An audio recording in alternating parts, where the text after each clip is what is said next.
Welcome to all. Engineering Master की online portal में आप सभी का स्वागत है। मैं निशिमा और आज हम पढ़ने जा रहे हैं बिल्डिंग मटेरियल एंड कंस्ट्रक्शन। जैसे कि हम सभी जानते हैं कि बिल्डिंग मटेरियल एंड कंस्ट्रक्शन अपने आप में एक बहुत ही वास्ट सब्जेक्ट है।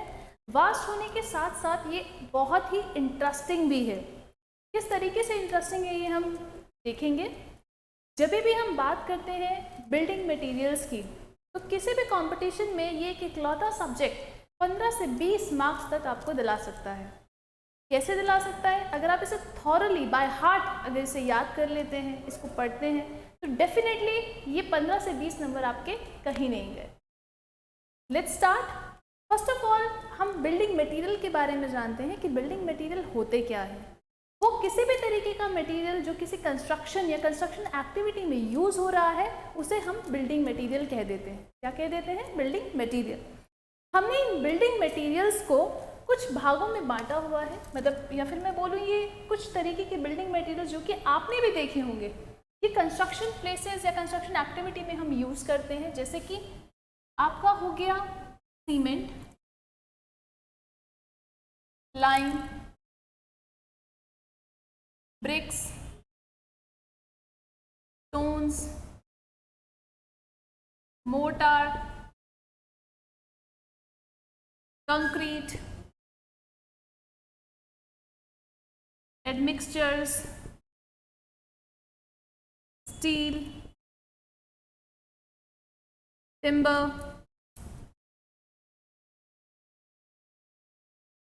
aggregates,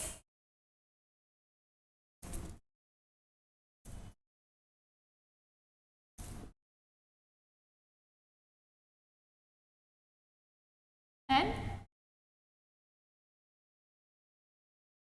miscellaneous materials। अब जब हम बात करते हैं सीमेंट, लाइम, ब्रिक, स्टोन, मोटा, concrete, admixture, steel, timber, aggregates, miscellaneous. Miscellaneous में क्या क्या आता है ये गौर करिएगा।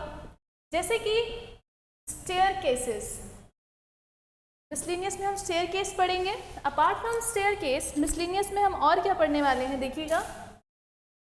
फ्लोर या फिर फ्लोरिंग,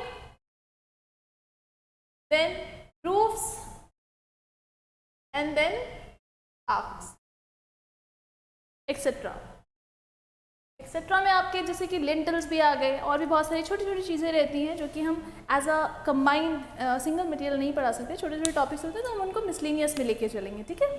तो ये कुछ वो पास से बिल्डिंग मटेरियल्स के जो हम जनरली देखते हैं किसी भी कंस्ट्रक्शन साइट पे या जिनसे हम कंस्ट्रक्शन होते हुए देखते हैं। आज का जो हमारा टॉपिक है, जो हम आज पढ़ने जा रहे हैं, वो है सीमेंट। तो सबसे पहले हम जानेंगे कि सीमेंट होता क्या है, किसने इसको डेवलप किया और कहाँ ये यूज हो पा रहा है या हो रहा है। ओके, तो देखेंगे हमें।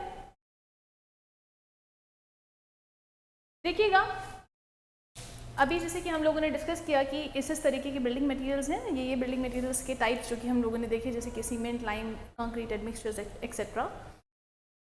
यहाँ पर सीमेंट क्या है? सीमेंट एक तरीके का आर्टिफिशियल बाइंडिंग मटेरियल है which is used to bind two units. अब ये यूनिट्स कुछ भी हो सकती हैं, जैसे कि आपकी ब्रिक्स।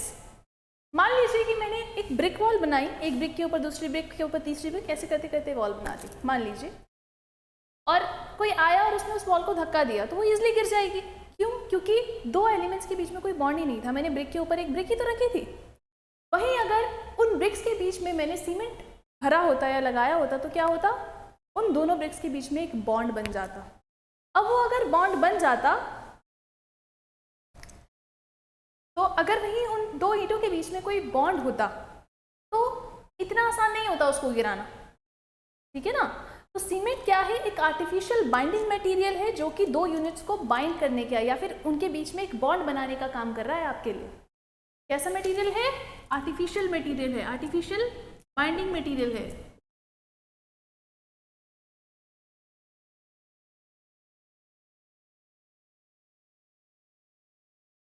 अब थोड़ी सी स्पेसिफिकेशन हम इसके बारे में जान लेते हैं। अगर आप मार्केट में देखेंगे तो जनरली आपको जो सीमेंट मिलता है वो 50 किलो के बैग में अवेलेबल होता है। किसमें अवेलेबल होता है? 50 किलो के बैग में अवेलेबल होता है। इसकी जो डेंसिटी हम लोग देखते हैं, डेंसिटी इसकी कितनी होती है? 1440 kg पर मीटर क्यूब, ठीक है। वहीं इसकी स्पेसिफिक ग्रेविटी, या फिर पहले वॉल्यूम देख लेते हैं, इसकी वॉल्यूम कितनी होती है 0.0347 मीटर क्यूब या फिर 34.7 लीटर्स। अब ये मीटर क्यूब है, ये लीटर में कैसे आ गया, ये थोड़ा कुछ बच्चों को नहीं आता है समझ में। देखिएगा, आप सभी को पता है कि 1 metre cube is equal to कितना होता है 1000 लीटर्स होता है। अगर ये इन दोनों का रिलेशन है, तो अगर आपको लीटर से मीटर क्यूब में जाना है या मीटर क्यूब से लीटर में जाना है, आप इस रिलेशन का यूज करके इजीली स्विच कर सकते हैं।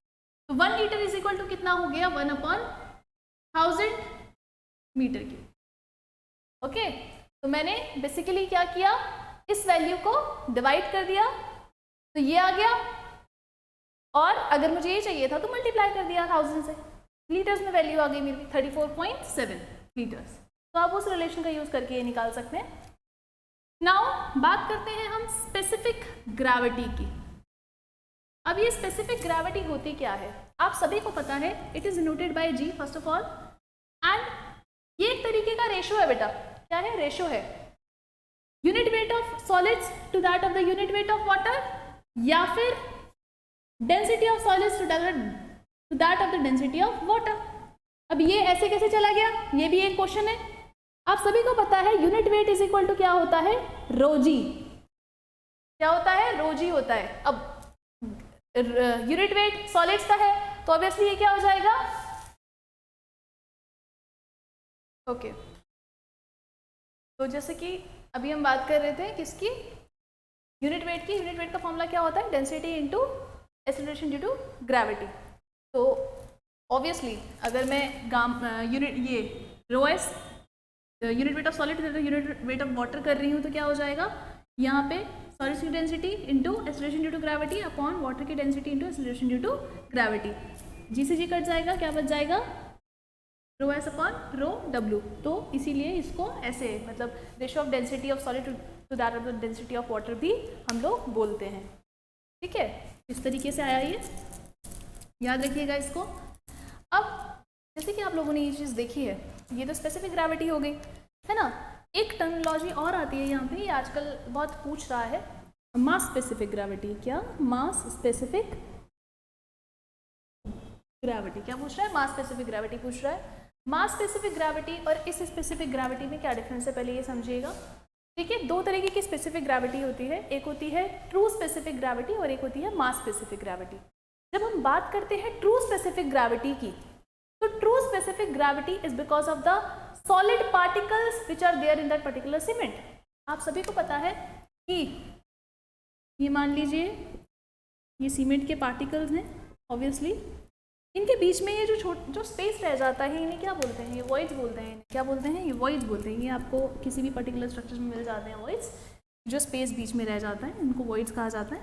अब क्या होता है, जब हम एज अ होल कोई चीज़ बात करते हैं तो उसमें ये वॉइड्स इंक्लूडेड होते हैं, ठीक है। और अगर हम खाली सॉलिड्स की बात कर रहे हैं तो we are actually talking about these solid particles only.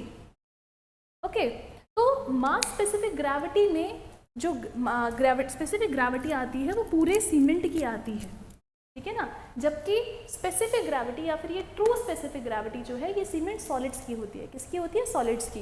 ये आपको दिख रहा है ना, यूनिट वेट ऑफ सॉलिड, ये एस क्या बता रहा है, ये सॉलिड्स बता रहा है। क्या है, सॉलिड्स बता रहा है। Okay, now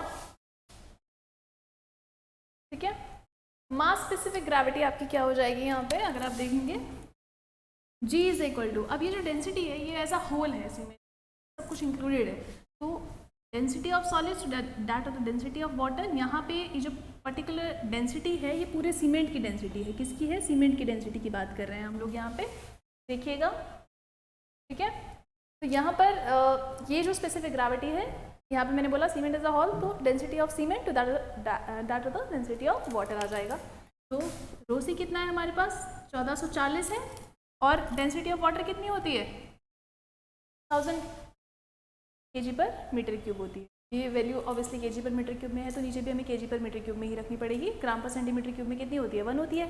density of water at 4 degree Celsius, लेकिन यहाँ पर क्या है, यहाँ पर हमें kg पर मीटर क्यूब में वैल्यू चाहिए थी, इसलिए हमने 1000 रखी है। तो यहाँ पे अगर आप देखेंगे तो कितना आ जाएगा, 1.44 आ जाएगा, 1.44। तो ये हो गई आपकी मास स्पेसिफिक ग्रेविटी, ये पॉइंट है बेटा 1.44, ठीक है। क्या है ये, मास स्पेसिफिक ग्रेविटी है। अच्छा, ये जनरल टर्मिनोलॉजीज थी सीमेंट की, जो कि काफ़ी इंपॉर्टेंट है और इम्पोर्टेंस रखती हैं। अब वो कंपटीशन में क्या पूछ लेता है, थोड़े से मैं आपको स्टार पॉइंट्स बताना चाहूँगी। यहाँ पे वो पूछेगा सबसे पहले आपसे, जो यूजुअली आप जो सीमेंट का पार्टिकल साइज देखते हैं, इट इज़ 75 माइक्रॉन्स, ठीक है। और एक ब्रीफ इंट्रोडक्शन दे रही हूँ कि सीव नंबर कौन सी यूज़ होती है इस पर्टिकुलर फाइनेंस को टेस्ट करने के लिए। आगे पूरा टेस्ट भी पढ़ाएंगे हम लोग, लेकिन जस्ट बिकॉज कंपटीशन पर्सपेक्टिव से थोड़ा सा इंपॉर्टेंट है, इसलिए यहाँ पर आपको थोड़ा एक ब्रीफ कर रही हूँ। देखिए, सीमेंट का पार्टिकल आपका 75 माइक्रॉन का होता है, राइट, मतलब यूजुअली जो हम देखते हैं। तो यहाँ पर क्या है कि हम ऑब्वियसली उसका फाइनेंस टेस्ट करते होंगे, तो उस फाइनेंस टेस्ट के लिए वैसे तो हमारे पास 2 मेथड होते हैं, हमारे पास हैं। यहाँ पर जो हम यूज़ कर रहे हैं, अगर हम सीविंग यूज़ करते हैं तो कौन सी सीव नंबर यूज़ होती है, ये कॉम्पिटिशन का, which sieve number is use to test the fineness of cement. तो वो जो सीव नंबर यूज़ होती है वो कौन सी होती है, हमारी सीव नंबर 9। कौन सी होती है, सीव नंबर 9। ओके, तो ये आपके कंपटीशन पर्सपेक्टिव से बहुत ही इम्पॉर्टेंट पार्ट है।